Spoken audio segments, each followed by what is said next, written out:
I guess a pun intended. This was a novel approach to writing a book. Why this this version? Why this way of doing it, as opposed to some of your other books that were obviously nonfiction and political in nature? But this one seemed to take a different approach.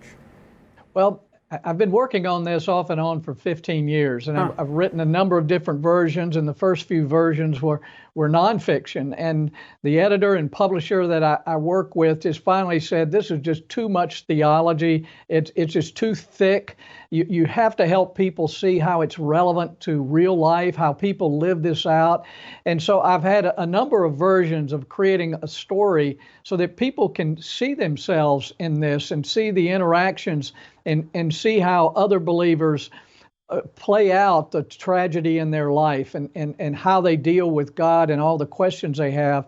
And it actually it came out to be, I think, a very fascinating story, but also with a very deep message. As I said, it's not really political at all, but it has huge implications of whether or not we as Christians are going to play a role in stewardship of this country, because America is declining, David, because the Christian church is declining, and the Christian church is declining because it's become unmoored from truth.